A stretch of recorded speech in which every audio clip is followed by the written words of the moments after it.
एक बार अपनी एक फिल्म में एक डायलॉग बोला था, हाँ हम एक ही बार जीते हैं, एक बार मरते हैं। लेकिन क्या हम वास्तव में केवल एक बार ही जीते हैं और एक बार ही मरते हैं? अगर हम आपको बताएं कि भारत में एक महिला का पुनर्जन्म हुआ है तो क्या आप हमारी बातों पर यकीन करेंगे?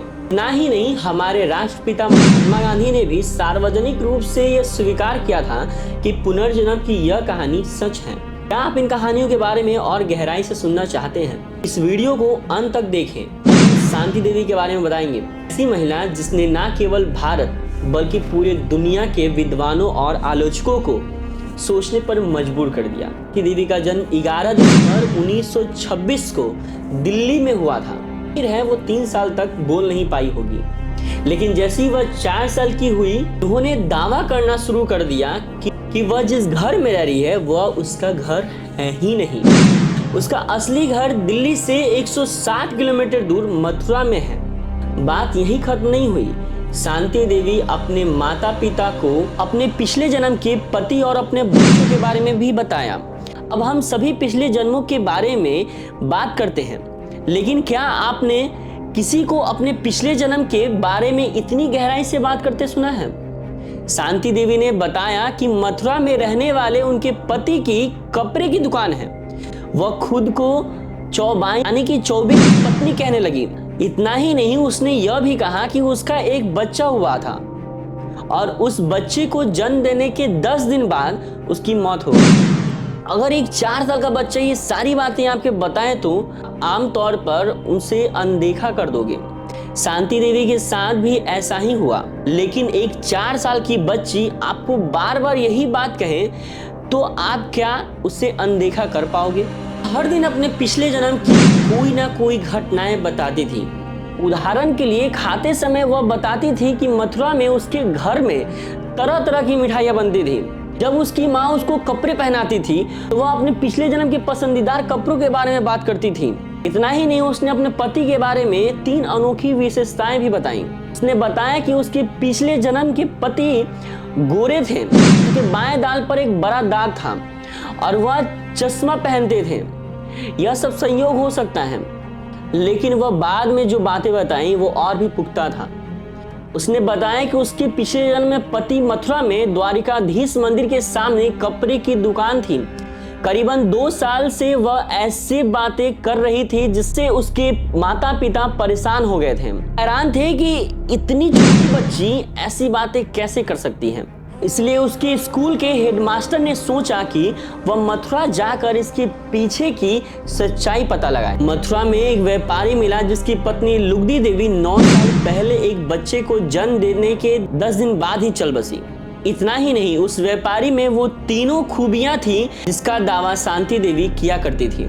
इन सारी बातों को अपने आंखों से देखने के बाद हेडमास्टर ने सोचा कि वह केदारनाथ, चौबे और शांति देवी की मुलाकात करवाएंगे। लेकिन इसमें एक और छोटी सी बात थी। केदारनाथ अपने बड़े भाई के रूप में शांति देवी से मिलाने गए, लेकिन शांति देवी भी बहुत होशियार थी। उसने न केवल केदारनाथ को पहचाना बल्कि उसके साथ आए उसके बेटे नवनीत लाल को भी पहचाना। अपने पिछले जन्म के पति और बेटे से मिलने के बाद शांति देवी ने बच्चे के जन्म से लेकर अपने मृत्यु तक की सारी घटनाएं बताई। इसके साथ ही उसने अपनी मृत्यु के दौरान की गई सभी सर्जरी के बारे में विस्तार से बताया। ये सारी बातें सुनने के बाद हर कोई हैरान हो गया। इतनी छोटी सी बच्ची इतनी जटिल सर्जरी की प्रक्रिया के बारे में इतनी बारीक से कैसे बता सकती हैं? इसलिए पूरी तरीके से अस्वस्थ होने के लिए केदारनाथ चौबे ने शांति देवी से अकेले में बात करने का सोचा। केदारनाथ ने शांति देवी से व्यक्तिगत रूप से पूछा कि उसे पिछले जन्म में गठिया था, जिसके कारण वह ज्यादा काम नहीं कर पाती थी कि उसके जोड़ बहुत कमजोर हो गए थे। बीमारी के बावजूद वह गर्भवती कैसे हुई?